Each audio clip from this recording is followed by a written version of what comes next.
Hello everyone, my name is Akriti Sharma and here I am, your English teacher for your class 12 CBSE Term 2 examination. And I have been trying to post a series of videos on the syllabus of the Term 2 examination.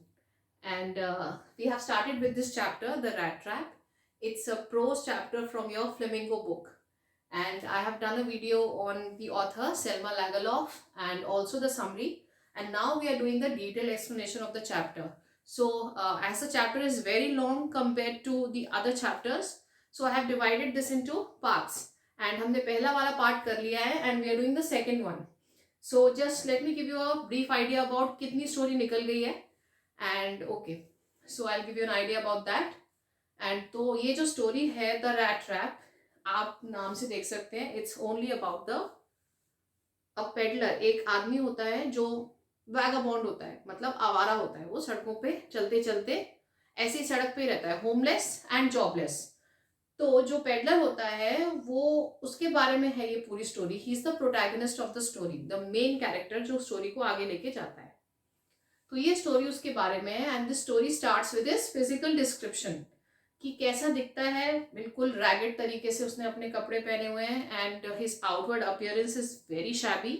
उसके पास खाने को नहीं है and he is a पेटी thief. और छोटे छोटे कभी कभी वो चोरी भी करता है और वो भीख में मिले हुए टुकड़ों से ना रैट ट्रैप्स बनाता है, चूहेदानी बनाता है और उनको वो बेचता है. तो वो चलता जा रहा था और वो रास्ते में ना उसको मतलब रात गुजारने के लिए कोई जगह चाहिए होती, क्योंकि ये स्टोरी जो है ये क्रिसमस के टाइम की बनी हुई है. जो मेन जो स्टोरी का प्लॉट है that is just before Christmas. That is आप बोल सकते हो 23rd December. ठीक है. तो ये जा रहा होता है एंड एज यूजुअल ये रात गुजारने के लिए एक दरवाजे पे नॉक करता है. उसको एक कॉटेज दिखता है तो दरवाजे पे नॉक करता है.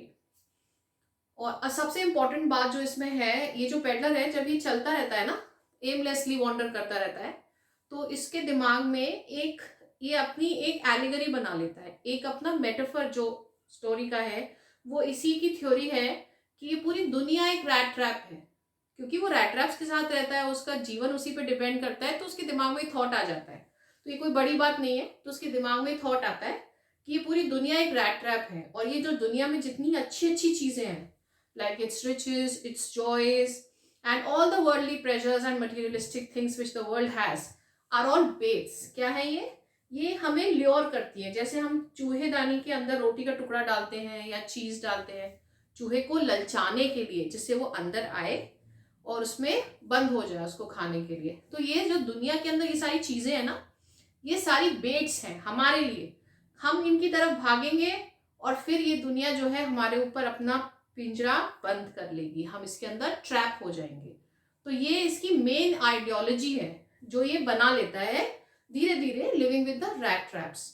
तो अब ये जा रहा है और इसने, रात हो गई है, शाम के टाइम है, और इसने एक कॉटेज पे नॉक किया. तो इसको आदत थी लोगों के no, the writer says to see sour faces. Sour faces मतलब which are not very warm. तो इसको आदत थी वो फेसेस देखने की. लेकिन टू हिज सरप्राइज एक ओल्ड आदमी ने दरवाजा खोला. There was an old man and by profession he was a crofter. Crofter जो कि जमीन उस पे लेके किराए पे लेके और उसके अंदर खेती करता है और फिर वो फाइनली जिसकी जमीन होती है उसके साथ प्रॉफिट को बांटता है.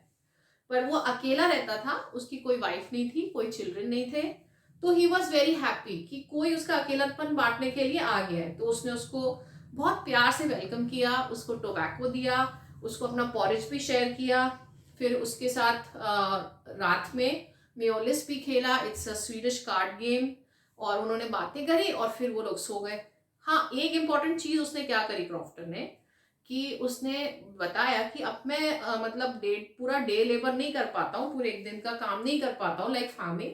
तो मेरे पास एक गाय है, I have a cow and the cow gives a lot of milk and it gives a lot of milk, so I can give the milk to the creamery. जो क्रीम निकालने वाली जो फैक्ट्री होती है वहां पे मैं दूध देता हूँ, उसका वो दूध बेचता हूँ और मुझे पैसे मिलते हैं. तो that is my only means of living.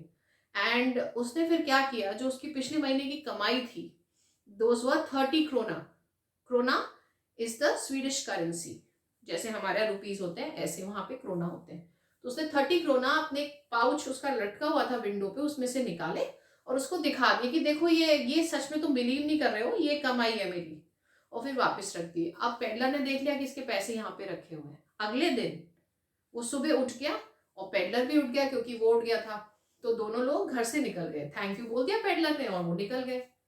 But half an hour later the peddler return and he smashed the window and उसने अपना हाथ स्नीकन किया, वो पाउच में से पैसे निकाले और वो पैसे चुरा लिए, अपनी पॉकेट में रख लिए। इतनी स्टोरी निकल चुकी है। Okay, now we are continuing with the rest of the story. So let's सी।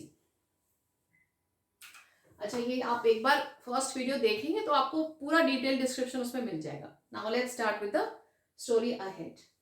अब ये इसने पैसे चुरा लिए and now he is going. As he walked along with the money in his pocket, he felt quite pleased with his smartness. उसको अपनी smartness पे ना बहुत खुशी हो रही थी कि वाह, ये तो मैंने बहुत अच्छा काम किया। And he was very pleased, बहुत खुश था वो अपनी स्मार्टनेस से कि वाह क्या चतुराई दिखाई है मैंने। Okay, he realized of course that at first he dared not continue on the public highway. उसने रियलाइज किया कि शुरुआत में अभी जब मैंने नई अभी चोरी करी है तो मैं पब्लिक हाईवे पे नहीं जाता हूँ, because he was afraid that people may chase him and the crofter may come to know about it that he has stolen the money, तो उसको कुछ लोग पीछा ना करें। So he was afraid to go on the main highway जिससे सारे लोग जाते हैं। सो वॉट ही डिड, उसने मेन हाईवे के अंदर, जैसे सड़क के दोनों तरफ जंगल होते हैं ना, तो उसने मेन हाईवे के अंदर सड़क ले ली, मतलब अंदर मुड़ गया, वो जंगलों में चला गया। तो कुछ घंटे वो चलता रहा, उसको प्रॉब्लम नहीं हुई, बट फिर आगे उसको प्रॉब्लम हुई। Now let's see what happens. He realized of course that at first he did not continue on the public highway but must turn off the road into the woods. Woods मतलब forest, forest में चला गया वो, forest की तरफ, okay, जिससे उसको कोई पकड़ ना पाए। During the first few hours this caused him no difficulty. कुछ शुरू के घंटों में वो चलता रहा कि उसको पीछा कोई कर रहा होगा तो वो देख नहीं पाएगा, उसको कोई प्रॉब्लम नहीं हुई। But later in the day it became worse, for it was a big and confusing forest which he had gotten into. अब उसने धीरे धीरे वो चलता रहा ना, वो अंदर घना होता चला गया और वो पहुंच गया एक जंगल में, फॉरेस्ट में, and it was a very big and confusing forest.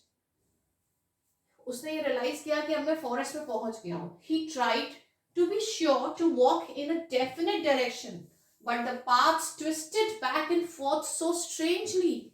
उसने एक डेफिनेट डायरेक्शन में जाने की कोशिश करी, मतलब एक ही डायरेक्शन में चलता जाऊंगा तो फॉरेस्ट से बाहर निकल जाऊंगा, बट नो, जो उसके जो पाथ्स थे, जो पगडंडियां थी ना फॉरेस्ट के अंदर, जो रास्ते थे जहां जहां वो जा सकता था, they intersected and intermingled in a very confusing manner. वो आपस में एक दूसरे को काट रहे थे और उसको समझ नहीं आ रहा था कि वो कहाँ जा रहा है। फाइनली उसने रियलाइज किया, after walking for a long time, उसने रियलाइज किया कि वो फॉरेस्ट के एक ही पार्ट पे बार बार चक्कर लगा रहा है। वो उसके लिए भूल भुलैया की तरह हो गया था। Let's see. He walked and walked without coming to the end of the wood, and finally he realized that he had only been walking around in the same part of the forest. एक ही part के चक्कर वो लगाए जा रहा था। Okay, तो अब ये फॉरेस्ट में फंस चुका। Now all at once he recalled his thoughts about the world and the rat trap. जैसे ही वो उसके अंदर फंसा, उसको रियलाइज हुआ कि मैं फॉरेस्ट में फंस चुका हूँ, अब ये फॉरेस्ट में मैं बाहर नहीं निकल पा रहा हूँ। उसको तुरंत अपनी बात याद आई जो उसने लोगों दुनिया के लिए कायम करी थी। उसने क्या, उसकी थ्योरी थी कि पूरी दुनिया रैट ट्रैप है, जो मैंने आपको भी वीडियो के स्टार्टिंग में बताया। तो उसको ये लगा कि अब उसका नंबर आ चुका है, अब वो भी फंस चुका है। All at once he recalled his thoughts about the world and the rat trap. Now his own turn had come. अब उसका खुद का टर्न आ चुका था, तो क्योंकि वो भी फंस गया था। He had let himself be fooled by a bait. अब ये बेट कौन सा है यहाँ पे? दिस इज द क्रॉफ्टर्स मनी, जो क्रॉफ्टर ने उसको दिखाया था। अब वो सोच रहा है कि दुनिया ने ये बेट सेट किया था मेरे लिए and I fell for it and now I have been trapped in the rat trap and he had been caught. The whole forest with its trunks and branches It's thickets and fallen logs. What are thickets? Thickets होती है बहुत बड़े बड़ी झाड़ियों के झुंड, bushes, a group of bushes or trees, जो काफी मतलब बिल्कुल ऐसा लगता है जैसे यहाँ पे अब बीच में से कुछ दिखता नहीं, इट्स वेरी डेंस। तो ये छोटे छोटे झुंड झाड़ियों के होते हैं ना, these are called thickets and fallen logs. logs तो आप सबको मालूम होगा, दे आर broken trees के pieces, trunks के, closed in upon him like an impenetrable prison from which he could never escape. What is impenetrable? impenetrable मतलब आप जिसको भेद नहीं सकते, ऐसा प्रिजन जिसे आप भेद के बाहर नहीं निकल सकते, पेनिट्रेट नहीं कर सकते, from which he could never escape. उसको भी ऐसा लग रहा था कि अब ये जो प्रिजन है, this is an impenetrable prison and I can never escape it. It was late in December. मैंने बताया कि ये जो पूरी स्टोरी है, this is based on the day, written on the day on 23rd December, क्योंकि 24th is Christmas Eve. Okay, darkness was already descending over the forest. अब धीरे धीरे अंधेरा छा रहा था, वो पूरा अंधेरा जो है वो फॉरेस्ट पे आ रहा था। This increased the danger and increased also his gloom and despair. Gloom मतलब उसके दिल में जो एक अंधेरा छाता जा रहा था, and despair is opposite of hope. मतलब उसके अंदर होपलेसनेस आती जा रही थी, वो हताश होता जा रहा था, निराश होता जा रहा था, जैसे जैसे अंधेरा बढ़ता जा रहा था। Now, finally, he saw no way out and he sank down on the ground, tired to death, thinking that his last moment had come. Now, finally, उसने वो सब तरह से हताश हो गया तो वो नीचे गिर गया और बहुत ज्यादा थका हुआ था। He was tired to death. This is a phrase, okay? He was tired to death and he fell on the ground. और जैसे उसका सर ग्राउंड पे पड़ा ना, उसको एक थम्पिंग साउंड सुनाई दिया। थम्पिंग मतलब ठाक ठाक ठाक, जैसे इस तरह का साउंड उसको सुनाई दिया। Thinking that his last moment had come, उसको लगा अब मैं मर जाऊंगा, अब नहीं बचूंगा। But just as he laid his head on the ground, he heard a sound, a hard, regular and thumping, hard, regular thumping. Just a second. Clean. A hard, regular thumping. There was no doubt as to what that was. उसको कोई doubt नहीं था इस बारे में कि ये किस चीज का साउंड है, because he was very sure. क्योंकि जो ये जो स्वीडन का जो ये एरिया दिखाया है ना, जिसके ऊपर ये बैकड्रॉप है जो स्टोरी का, यहाँ पे बहुत सारे आयरन मिल्स थे पहले, तो उसको इस चीज का डाउट नहीं था क्योंकि वो इसी जगह पे पला बड़ा हुआ था। उसको समझ में आ रहा था कि ये क्या है। Those are the hammer strokes from an iron mill. ये क्या है, उसने एकदम खड़ा, मतलब खड़ा नहीं हुआ वो, एकदम उसने सोचा कि अरे ये तो आयरन स्ट्रोक, वो हैमर स्ट्रोक्स हैं, हथौड़े की आवाज है आयरन मिल से। वो हथौड़ा पीटते हैं ना, जो आयरन को पीटते हैं ऐसे हथौड़े से कुछ किसी शेप में देने के लिए, उसकी आवाज थी। There must be people nearby. He summoned all his strength. उसने अपनी सारी strength gather करी, got up and staggered in the direction of the sound. What is staggered? लड़खड़ाते हुए आगे बढ़ा वो, in the direction of the sound. Now, the Ramshaw Iron Works. अब ये जो आयरन मिल की इसको आवाज आ रही थी ना, ये उसका नाम है, Ramshaw Iron Works.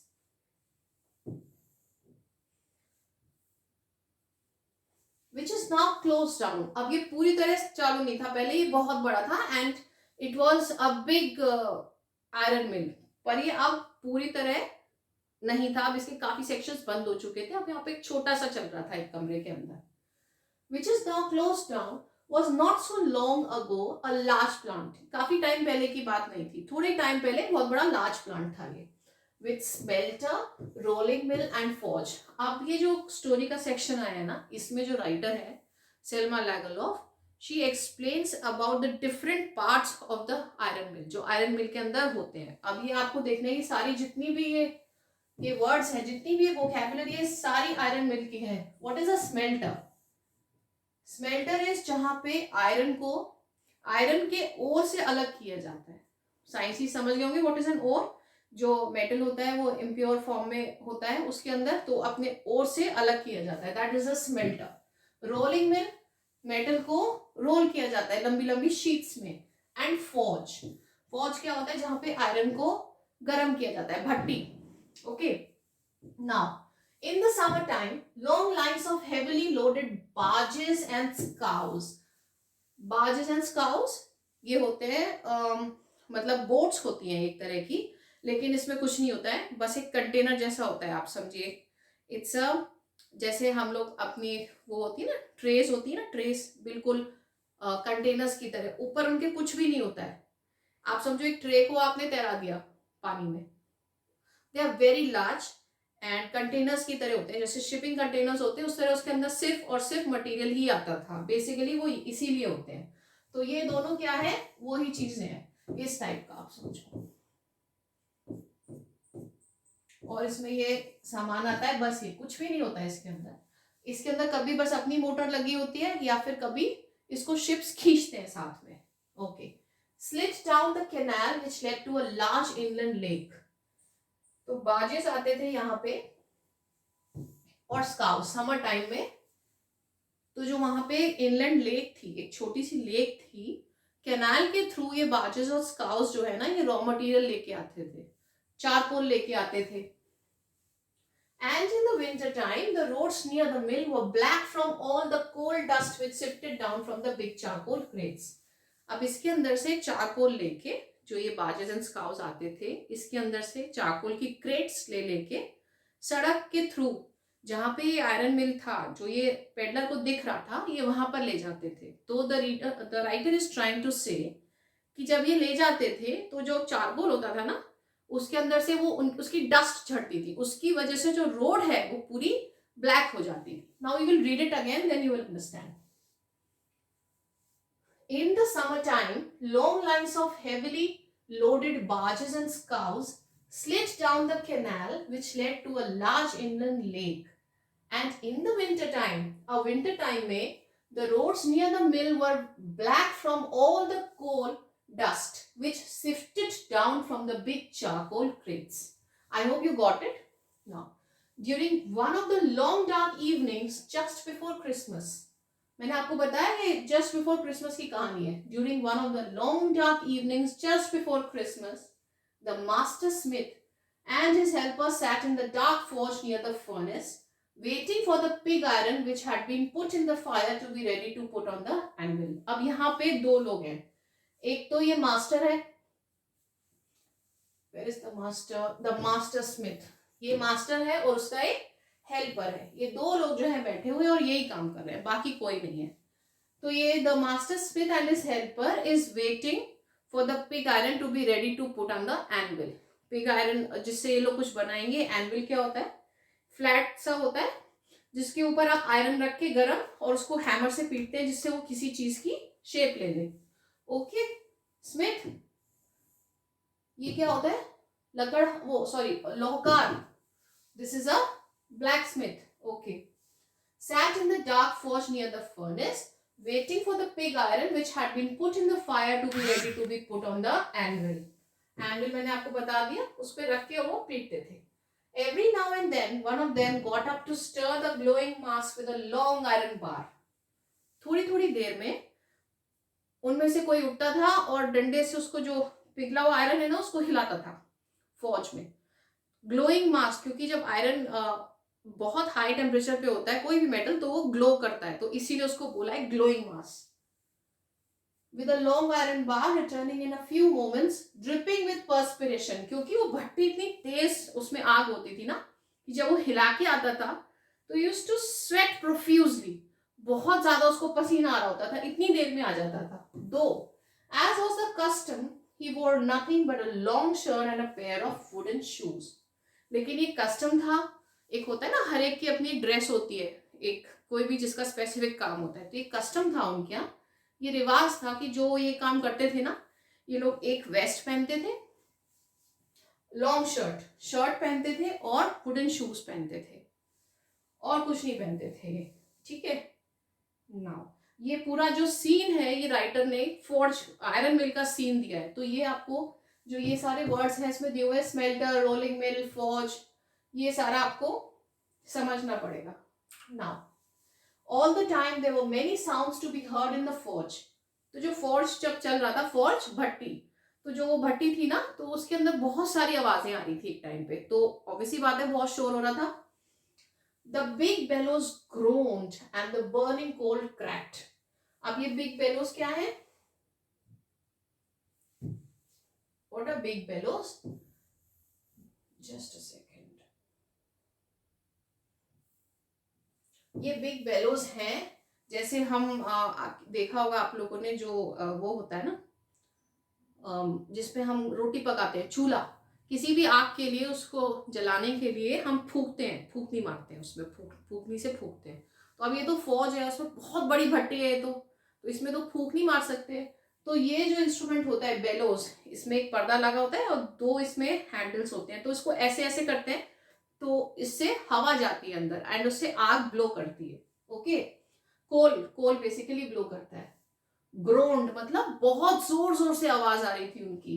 And the burning coal cracked, और जो कोल था वो क्रैक हो रहा था. नोटिस किया होगा कभी विंटर्स में आपने कोल जलाया तो कोल क्रैक होता है, तो उसकी आवाज आती है. ओके.